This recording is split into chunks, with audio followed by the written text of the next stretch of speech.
हाय दोस्तों, this is me Rafia Memon and welcome back to my channel. और आज हम जिस कंपनी के बारे में बात करने जा रहे हैं वो है आईपैक। हम इस कंपनी को थोड़ा बहुत इवेल्युएट करें कि कंपनी क्या है, कंपनी के डायनामिक्स क्या है, इंटरनेशनल, लोकल और क्या आपने इन्वेस्ट करना चाहिए या नहीं।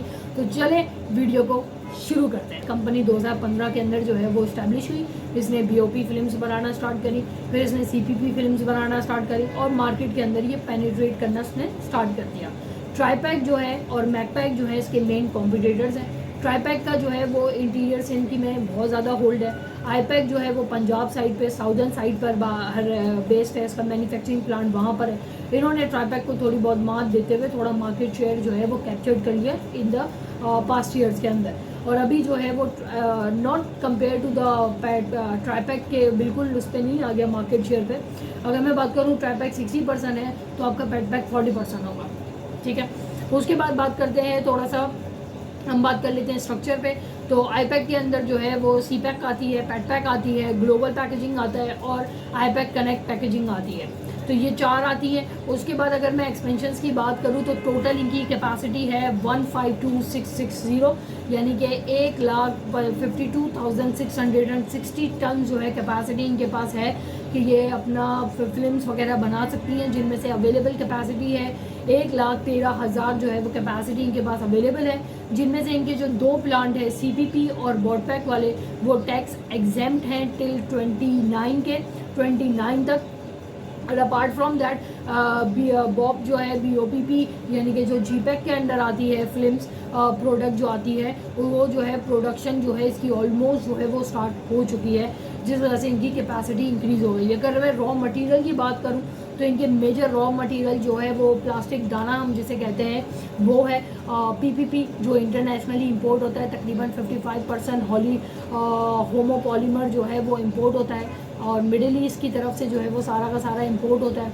और इनकी जो बेसिकली कस्टमर्स हैं 85% जो है ये सेल्स जनरेट करते हैं डायरेक्टली और इनडायरेक्टली एफएमजीसी से। बाकी इनके जो प्रिंटर्स वगैरह जो है वो इनके कस्टमर्स हैं। तो ये रोशन पैकेजेस, यूनिवर्सल पैकेजेस इनके जो है वो की कस्टमर्स कहलाएंगे। अपार्ट फ्रॉम दैट अगर मैं बात करूँ, इनको एंटी डंपिंग ड्यूटी जो है वो थोड़ी सी सपोर्ट करती है।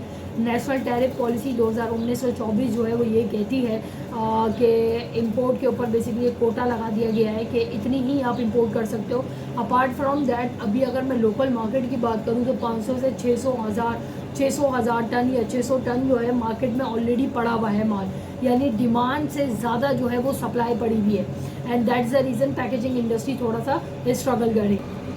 बाकी कंपनी की अगर मैं पावर मिक्स पे बात करूँ तो ये डीजल पे भी चलता है, कोल पे भी चलता है, आरएलएनजी भी है इनके पास, और इनके पास गैस भी है और इनके पास सोलर भी है, यानी कि तीन चारों का जो है वो ये मिक्स है। और बाकी कॉम्पिटिटर्स मैंने आपको बता दिया, स्मॉल इंडस्ट्रीज़ का एसरो, मैकपैक और ट्राईपैक, ये जो है वो इनके बेसिकली कॉम्पिटिटर्स के अंदर आते हैं। अगर मैं आपसे बात करूँ इनके रिस्क क्या है तो नेशनल एंटी डंपिंग ड्यूटी का ख़त्म हो जाना, रॉ मटेरियल का महंगा हो जाना, इंटरेस्ट रेट का बढ़ जाना, बिजनेस के अंदर ईज ना होना, ठीक है, आपका जो स्किल्ड लेबर है उसका महंगा हो जाना, और या फिर आपकी जो है प्राइस कंपटीशन की वजह से।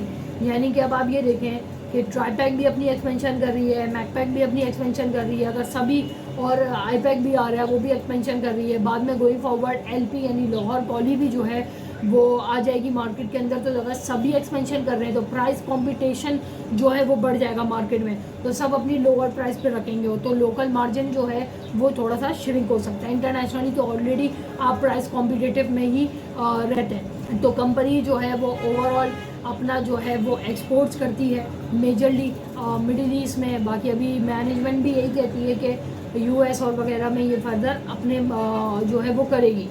तो ये लोकल और इंडस्ट्रियल की अगर मैं बात करूँ तो एफएमजीसीज यानी कि फूड की जो है वो ये यहाँ से डिमांड इनकी रेज होती है। और अगर मैं फूड की बात करूँ तो फूड की डिमांड कंज्यूमर से, कंज्यूमर की डिमांड आपकी पर कैपिटा इनकम से होती है। तो इसका हाईली ताल्लुक है आपके एक बंदा लेमैन कितना कमा रहा है उससे, ठीक है। उसके बाद अगर मैं बात करूँ तो पैकेजिंग इंडस्ट्री के अंदर आपकी डिमांड ड्राइव होती है हेल्थ केयर इंडस्ट्री से, आपकी जो है ई कॉमर्स से, आपकी फूड से। तो ये सारी जितनी भी पैकेजिंग है, जितनी भी प्लास्टिक है, जितना भी आपके पास जा रहा है, ये सब क्या है, ये सब यहाँ से ड्राइव हो रहा है। तो ये जो मार्केट है वो मेरे हिसाब से स्टेबल है। बट ये किस तरीके से जो है मार्केट के अंदर ये पेनिट्रेट करेंगे, मार्केट शेयर को कैप्चर्ड करेंगे, अपनी एक्सपोर्ट्स करेंगे और कंपनी को बेहतर पोजीशन पे लेकर आएंगे, ये देखने लायक होगा।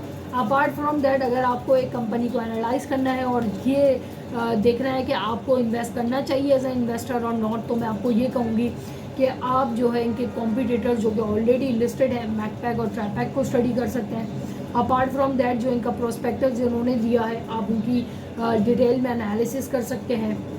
उसके बाद आप नेशनल और इंटरनेशनल पे पैकेजिंग की डिमांड और सप्लाई को देख सकते हैं और पाकिस्तान का ट्रेंड देख सकते हैं, और रॉ मटेरियल की प्राइसेस को आप अगर ट्रैक कर लेंगे तो आपको पता चल जाएगा कि क्या इंडस्ट्री का ट्रेंड है और क्या ये इंडस्ट्री ग्रो होगी या नहीं, एंड उसके बाद आप एक डिसीजन बेहतर पोजीशन में होंगे बनाने के लिए। So that's all from my side, see you soon with a new video and with new insights. That's all from my side. Allah Hafiz.